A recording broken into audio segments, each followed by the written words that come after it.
Hello friends, तो कैसे हैं आप सब। उम्मीद करते हैं ठीक ही होंगे।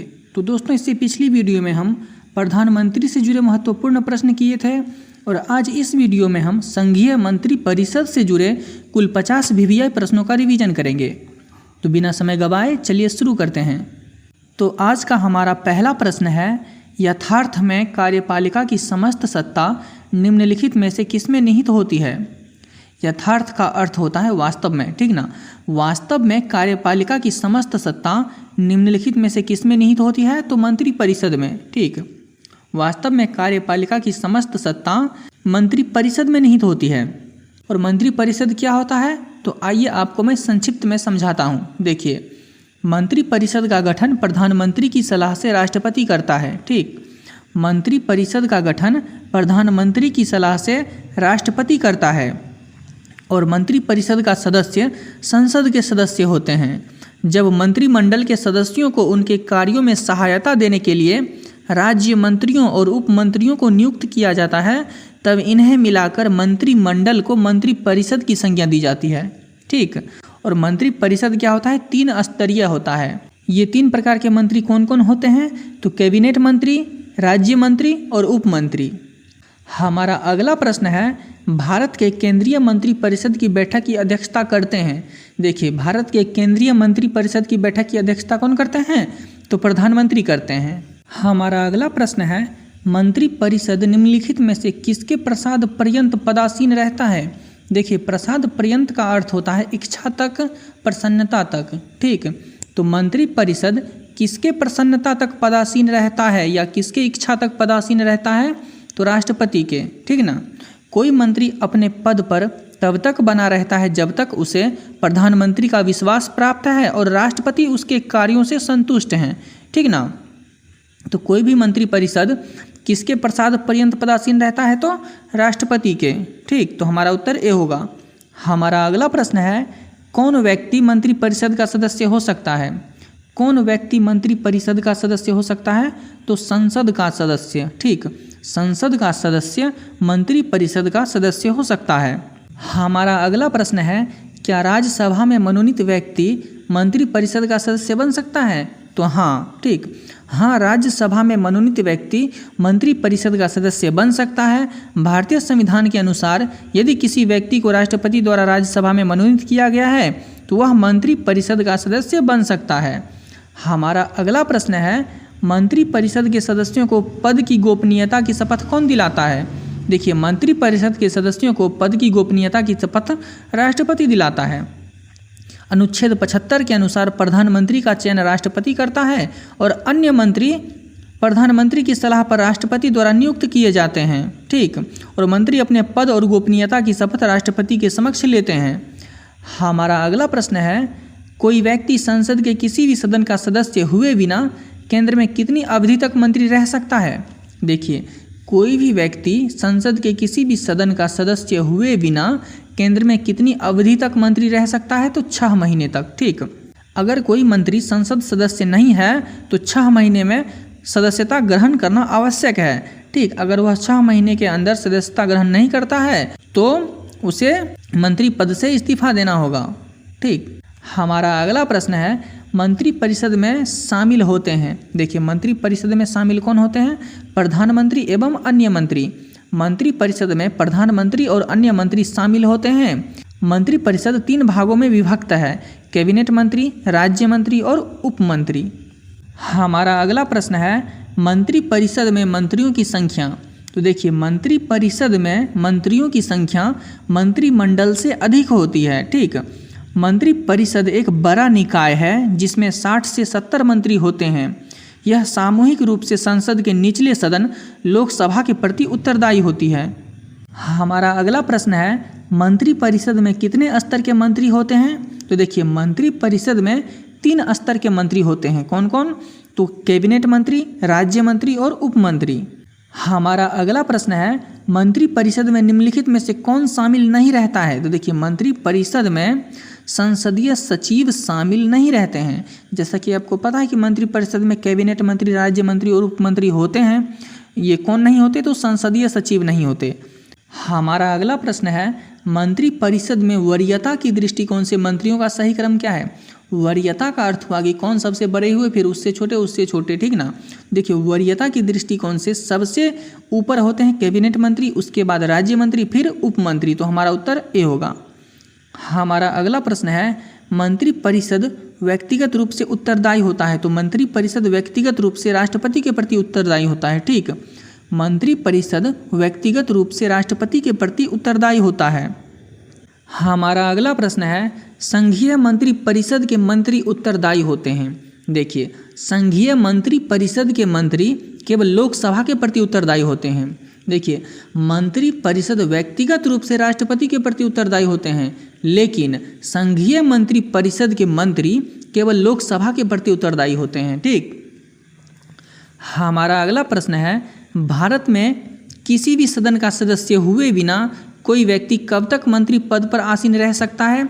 देखिए भारत में कोई व्यक्ति किसी भी सदन का सदस्य हुए बिना 6 माह तक मंत्री पद पर आसीन रह सकता है। हमारा अगला प्रश्न है भारत में वह मंत्री जो संसद के दोनों में से किसी सदन का सदस्य नहीं है उसे मंत्री के पद से मुक्त हो जाना पड़ता है। देखिए भारत में वह मंत्री जो संसद के किसी भी सदन का सदस्य नहीं है उसको मंत्री के पद से मुक्त होना पड़ता है 6 माह बाद, ठीक ना। 6 माह बाद उसे मंत्री पद से मुक्त हो जाना पड़ता है, या फिर उसे 6 माह के अंदर किसी भी सदन की सदस्यता लेनी पड़ती है। हमारा अगला प्रश्न है भारतीय संविधान के निम्नलिखित प्रावधानों में से कौन सा प्रावधान मंत्री परिषद की नियुक्ति तथा पदच्युति को विवेचित करता है। तो देखिए अनुच्छेद 75, ठीक। अनुच्छेद 75 के अनुसार क्या है कि प्रधानमंत्री का चयन राष्ट्रपति करते हैं और अन्य मंत्री प्रधानमंत्री की सलाह पर राष्ट्रपति द्वारा नियुक्त किए जाते हैं, ठीक। तो कहने का अर्थ था कि अनुच्छेद 75 में ही मंत्री परिषद की नियुक्ति तथा पदच्युति को विवेचित किया गया है। हमारा अगला प्रश्न है भारतीय संविधान के अनुच्छेद 74 और 75 किन विषयों पर विचार करते हैं। तो देखिए भारतीय संविधान के अनुच्छेद 74 और 75 मंत्री परिषद पर विचार करते हैं, ठीक। देखिए अनुच्छेद 74 के अनुसार संघीय मंत्री परिषद का प्रावधान है जिसमें सामान्य 3 प्रकार के मंत्री हैं, ठीक। कौन कौन से, तो कैबिनेट मंत्री, राज्य मंत्री और उप मंत्री। और अनुच्छेद 75(1) में प्रधानमंत्री की नियुक्ति राष्ट्रपति के द्वारा की जाती है, इसका उल्लेख है। हमारा अगला प्रश्न है संघीय मंत्री परिषद अपने आचरण के लिए किसके प्रति उत्तरदायी होता है। तो देखिए संघीय मंत्री परिषद अपने आचरण के लिए लोकसभा के प्रति उत्तरदायी होता है। जब भी संघीय मंत्री परिषद की बात आई तो वह लोकसभा के प्रति उत्तरदायी होगा, और सिर्फ मंत्री परिषद व्यक्तिगत रूप से किसके प्रति उत्तरदायी होते हैं, तो मंत्री परिषद व्यक्तिगत रूप से राष्ट्रपति के प्रति उत्तरदायी होते हैं। हमारा अगला प्रश्न है मंत्री परिषद है, मंत्री परिषद क्या है, तो कैबिनेट से बड़ा निकाय है, ठीक ना, क्योंकि कैबिनेट तो मंत्री परिषद के अंतर्गत ही आता है, इसलिए मंत्री परिषद जो है वह कैबिनेट से बड़ा निकाय है। हमारा अगला प्रश्न है भारत में मंत्री परिषद के अधिकतर सदस्य लिए जाते हैं। देखिए भारत में मंत्री परिषद के अधिकतर सदस्य कहाँ से लिए जाते हैं, तो लोकसभा से लिए जाते हैं। हमारा अगला प्रश्न है मंत्रिमंडल का गठन कौन करता है। मंत्रिमंडल का गठन सिर्फ केंद्रीय मंत्रीगण करते हैं, ठीक। मंत्रिमंडल का गठन सिर्फ केंद्रीय मंत्रीगण करते हैं। हमारा अगला प्रश्न है केंद्र सरकार में राज्य मंत्री की क्या स्थिति है। तो देखिए केंद्र सरकार में राज्य मंत्री की स्थिति यही है कि वह केंद्र सरकार का ऐसा मंत्री होता है जो कि मंत्रिमंडल का सदस्य नहीं होता है, ठीक। वह केंद्र सरकार का ऐसा मंत्री होता है जो कि मंत्रिमंडल का सदस्य नहीं होता है। कौन, तो राज्य मंत्री। हमारा अगला प्रश्न है स्वतंत्रता के पश्चात मंत्रिपरिषद के खिलाफ पहला अविश्वास प्रस्ताव कब लाया गया था। देखिए स्वतंत्रता के पश्चात मंत्रिपरिषद के खिलाफ पहला अविश्वास प्रस्ताव 1963 में लाया गया था, ठीक। भारतीय संसद के इतिहास में पहली बार अगस्त 1963 ईस्वी में जेवी कृपलानी ने अविश्वास प्रस्ताव रखा था, ठीक। हमारा अगला प्रश्न है सामूहिक रूप से मंत्रिपरिषद किसके प्रति उत्तरदायी होता है। तो सामूहिक रूप से मंत्रिपरिषद लोकसभा के प्रति उत्तरदायी होता है। हमारा अगला प्रश्न है यथार्थतः मंत्रिपरिषद तब तक पद पर बना रहेगा जब तक कि उसे देश का विश्वास प्राप्त हो। तो देखिए उसे लोकसभा का विश्वास प्राप्त हो, ठीक। यथार्थतः मंत्रिपरिषद तब तक पद पर बना रहेगा जब तक कि उसे लोकसभा का विश्वास प्राप्त हो। हमारा अगला प्रश्न है मंत्री परिषद के वित्तीय कार्यों में शामिल है। देखिए मंत्री परिषद के वित्तीय कार्यों में क्या क्या शामिल है, तो बजट तैयार कर संसद में पेश करना। ठीक, मंत्री परिषद के वित्तीय कार्य में बजट तैयार कर संसद में पेश करना शामिल है। हमारा अगला प्रश्न है यदि कोई मंत्री राज्यसभा का सदस्य है तो क्या वह लोकसभा में अपना वक्तव्य दे सकता है, तो हाँ, कोई मंत्री अगर वह राज्यसभा का सदस्य है तो वह लोकसभा में अपना वक्तव्य दे सकता है। हमारा अगला प्रश्न है निम्नलिखित में से किस परिस्थिति में मंत्री परिषद विघटित नहीं हो सकती है। देखिए किसी मंत्री के पद त्याग से, ठीक, किसी मंत्री के पद त्याग से मंत्री परिषद विघटित नहीं हो सकती है। हमारा अगला प्रश्न है मंत्री परिषद से पद त्याग करने के लिए मंत्री किसे अपना पद त्याग संबोधित करता है। देखिए मंत्री परिषद से पद त्याग के लिए मंत्री अपना पद त्याग पत्र राष्ट्रपति को संबोधित करता है। ठीक, यानी किसी मंत्री को अपने मंत्री परिषद से पद त्याग लेना हो तो वह पद त्याग पत्र किसको देंगे, तो राष्ट्रपति को संबोधित करेंगे। हमारा अगला प्रश्न है भारत में संघीय मंत्री परिषद के सदस्यों की कुल संख्या किससे अधिक नहीं हो सकती है।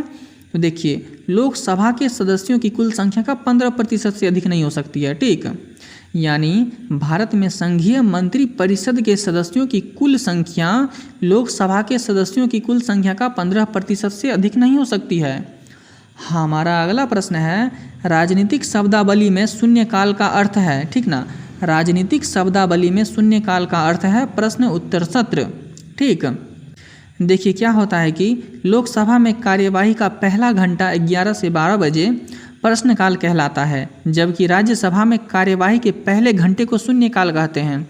और उस समय क्या करते हैं, तो सांसद बगैर तय कार्यक्रम के महत्वपूर्ण मुद्दों पर विचार करते हैं। ठीक है, शून्यकाल में सांसद बगैर तय कार्यक्रम के महत्वपूर्ण मुद्दों पर विचार करते हैं। हमारा अगला प्रश्न है भारतीय गणराज्य में वास्तविक कार्यकारी प्राधिकार निम्नलिखित में से किसके पास होता है। तो देखिए भारतीय गणराज्य में वास्तविक कार्यकारी प्राधिकार मंत्री परिषद के पास होता है।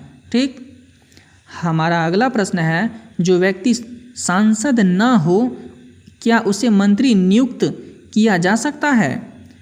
हाँ, पर उसे 6 महीनों के भीतर संसद सदस्य बनना होगा। ठीक, अगर कोई व्यक्ति सांसद ना हो यानी कि वह किसी भी सदन का सदस्य ना हो तो वह मंत्री पद पर नियुक्त किया जा सकता है, लेकिन 6 महीनों के भीतर उसे संसद सदस्य बनना होगा। हमारा अगला प्रश्न है भारत के संविधान के अनुच्छेद 75(3) के अनुसार मंत्री परिषद निम्नलिखित में से किसके प्रति सामूहिक रूप से जिम्मेदार होता है। तो देखिए मंत्री परिषद सामूहिक रूप से लोकसभा के प्रति जिम्मेदार होता है। हमारा अगला प्रश्न है संसदीय तंत्र में निम्नलिखित में से वास्तविक कार्यपालिका कौन है। तो देखिए संसदीय तंत्र में वास्तविक कार्यपालिका मंत्री परिषद है। हमारा अगला प्रश्न है मंत्री परिषद किस सिद्धांत पर कार्य करती है।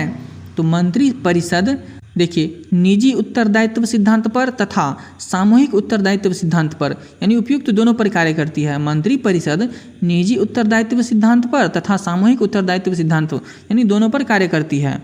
तो हमारा उत्तर सी होगा।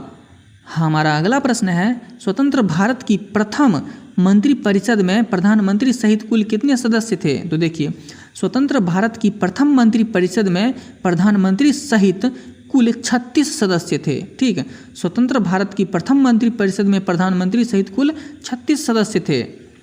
हमारा अगला प्रश्न है स्वतंत्र भारत की प्रथम मंत्री परिषद में शामिल एकमात्र महिला मंत्री कौन थी। तो देखिए स्वतंत्र भारत की प्रथम मंत्री परिषद में शामिल एकमात्र महिला राजकुमारी अमृत कौर थी। भारत की आज़ादी के साथ ही 15 अगस्त 1947 को प्रधानमंत्री जवाहरलाल नेहरू के नेतृत्व में पहली सरकार बनी। सरकार में पहली महिला मंत्री राजकुमारी अमृत कौर थी जिन्हें स्वास्थ्य मंत्रालय सौंपा गया था। ठीक, राजकुमारी अमृत कौर को स्वास्थ्य मंत्रालय सौंपा गया था। हमारा अगला प्रश्न है स्वतंत्र भारत के प्रथम मंत्रिमंडल में केंद्रीय शिक्षा मंत्री कौन थे। तो देखिए स्वतंत्र भारत के प्रथम मंत्रिमंडल में केंद्रीय शिक्षा मंत्री मौलाना अबुल कलाम आज़ाद थे। ठीक, स्वतंत्र भारत में प्रथम मंत्रिमंडल के केंद्रीय शिक्षा मंत्री मौलाना अबुल कलाम आज़ाद थे। हमारा अगला प्रश्न है स्वतंत्र भारत के प्रथम प्रतिरक्षा मंत्री कौन थे। तो देखिए स्वतंत्र भारत के प्रथम प्रतिरक्षा मंत्री सरदार बलदेव सिंह थे, बलदेव सिंह। हमारा अगला प्रश्न है स्वतंत्र भारत के प्रथम वित्त मंत्री कौन थे? तो देखिए स्वतंत्र भारत के प्रथम वित्त मंत्री श्री आर.के. शनमुखम शेट्टी थे। स्वतंत्र भारत के प्रथम वित्त मंत्री श्री आर.के. शनमुखम शेट्टी थे, जबकि जॉन मथाई भारत के प्रथम वित्त मंत्री थे, अर्थात 26 जनवरी 1950 को संविधान लागू होने के बाद प्रथम वित्त मंत्री जॉन मथाई थे। हमारा अगला प्रश्न है भारत में स्वतंत्रता के पश्चात प्रथम मंत्रिमंडल का कानून मंत्री कौन था? देखिए भारत में स्वतंत्रता के पश्चात प्रथम मंत्रिमंडल का कानून मंत्री भीमराव अंबेडकर थे। ठीक, भारत के प्रथम कानून मंत्री कौन थे? भीमराव अंबेडकर। हमारा अगला प्रश्न है निम्नलिखित में से कौन से व्यक्ति ने स्वतंत्र भारत के प्रथम गृह मंत्री के रूप में कार्य किया? तो सरदार वल्लभ भाई पटेल। ठीक, सरदार वल्लभ भाई पटेल स्वतंत्र भारत के प्रथम गृह मंत्री के रूप में कार्य किया। हमारा अगला प्रश्न है संघीय मंत्री परिषद से पदत्याग करने वाला पहला मंत्री कौन था? तो संघीय मंत्री परिषद से पदत्याग करने वाला पहला मंत्री श्यामा प्रसाद मुखर्जी था। हमारा अगला प्रश्न है संघीय मंत्री परिषद में सबसे लंबी अवधि तक लगातार एक ही विभाग का कार्यभार संभालने वाले केंद्रीय मंत्री कौन हैं? तो देखिए संघीय मंत्री परिषद में सबसे लंबी अवधि तक लगातार एक ही विभाग का कार्यभार संभालने वाले व्यक्ति कौन है? तो वह राजकुमारी अमृत कौर। ठीक, हमारा अगला प्रश्न है निम्नलिखित में से कौन संघीय मंत्री परिषद में किसी न किसी विभाग के मंत्री 28 वर्ष से अधिक समय तक बीच में 2.5 वर्ष छोड़कर लगातार बने रहे? ठीक, तो जगजीवन राम। ठीक, यानी ये जो जगजीवन राम हैं वह संघीय मंत्री परिषद में किसी न किसी विभाग के मंत्री 28 वर्ष से अधिक समय तक रहे। ठीक ना, और बीच में 2.5 वर्ष इन्होंने छोड़ दिया था। हमारा अगला प्रश्न है सबसे कम अवधि तक यानी मात्र 5 दिन तक केंद्रीय मंत्री बने रहने का रिकॉर्ड किसके नाम है? तो देखिए HR खन्ना। ठीक, HR खन्ना के नाम सबसे कम अवधि यानी 5 दिन तक केंद्रीय मंत्री बने रहने का रिकॉर्ड है। हमारा अगला प्रश्न है निम्नलिखित में से किसका भारत के संविधान में स्पष्ट उल्लेख नहीं है पर परिपाटी के रूप में पालन किया जाता है? तो देखिए मंत्री परिषद में भारत के सभी भागों का प्रतिनिधित्व हो। ठीक, मंत्री परिषद में भारत के सभी भागों का प्रतिनिधित्व हो, इसका संविधान में स्पष्ट उल्लेख नहीं है पर परिपाटी के रूप में पालन किया जाता है।